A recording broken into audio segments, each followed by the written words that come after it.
In an earlier class, we talked about the route that blood follows as it flows through the heart. I hope you've all been studying that. Dr. Skanga, I've been studying it and I notice it always follows the same path. And I was wondering what keeps it from going in a different direction. You mean that blood always goes from the right atrium to the right ventricle and then into the pulmonary trunk? Correct. Yeah? It's the heart valves that ensure that blood flows in one direction only as it goes through the heart. And I'm glad you asked that question because I wanted to talk about the heart valves today. So, we actually have 4 heart valves, and they're organized as 2 pairs of heart valves. We have what are called atrioventricular valves, or AV valves, and then we have semilunar valves. I'm going to talk first about the atrioventricular valves. Why do you think they have that name, atrioventricular? Yeah, because they're between the atria and ventricles. Exactly, yes.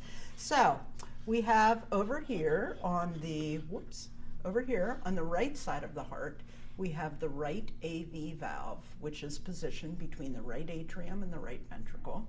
And then on the left side of the heart, we have the left AV valve, which is positioned between the left atrium and the left ventricle. All of the heart valves are composed of a dense, fibrous connective tissue, which means that they're kind of sturdy, and they have to be sturdy because they move around a lot inside the heart as the heart is beating. And that dense connective tissue is covered on both sides with a very smooth, thin layer called endocardium. The smooth, thin layer is important because it allows blood to flow through and past the heart valves with less friction. So when we look specifically over here at the right AV valve, what we see is that there are 3 cusps of connective tissue which create that heart valve. And so we refer to the valve as the tricuspid valve because of those 3 cusps of tissue. On the left side of the heart, the left AV valve is made up of 2 cusps of tissue. And so it could be referred to as the bicuspid valve.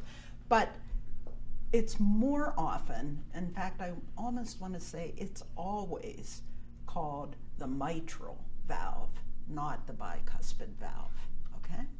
So those 2 valves are what ensures that blood does not flow from the ventricle into the atrium. They prevent blood from flowing backward from the ventricle into the atrium. How do they do that? What happens, let's take a look at what these valves look like in your textbook, and you can see the valves in both the open and the closed position.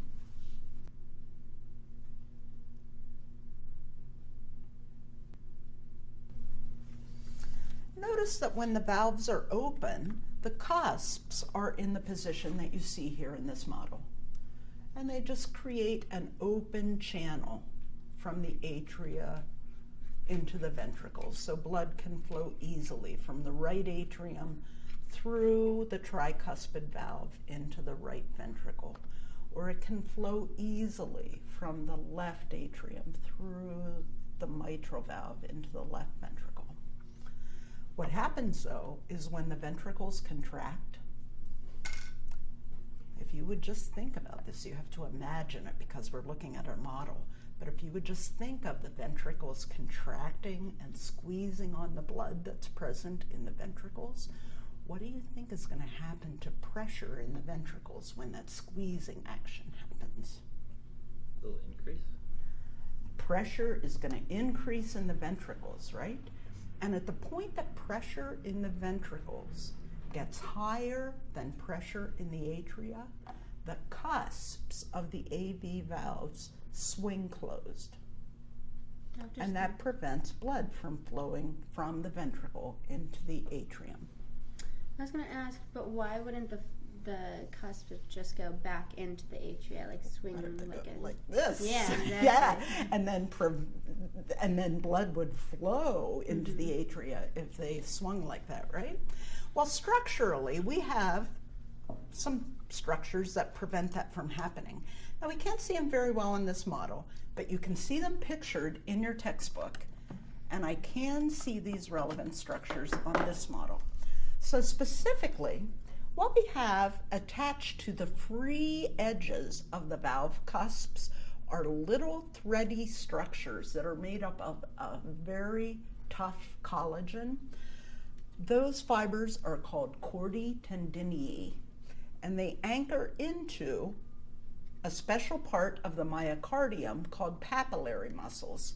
So the papillary muscles just extend like little fingers from the walls of the myocardium, and chordae tendineae attach on the ends of the little fingers at one end, and then the chordae tendineae attach to the valve cusps at the other end. So what happens is that when the ventricles contract, the papillary muscles contract too, and they create tension in the chordae tendineae, and that tension prevents the free edges of the valves from swinging upward. Okay, so that tension that's created in the chordae tendineae ensures that the valves will close and then stay in the closed position. Okay, so why do the AV valves close? Because of the increased pressure when the ventricles contract And they will close when pressure in the ventricles is higher than the pressure in the atrium. is higher than pressure in the atrium. Right. Now, why do you think the AV valves open? When the pressure decreases, so when the blood goes into the pulmonary trunk, there's less pressure in the ventricle, and there's more pressure in the atrium, so then they need to open to release that blood. That's the general idea. So you remember we have the heart contracting like this. Atria contract, ventricles contract, and then they relax, right?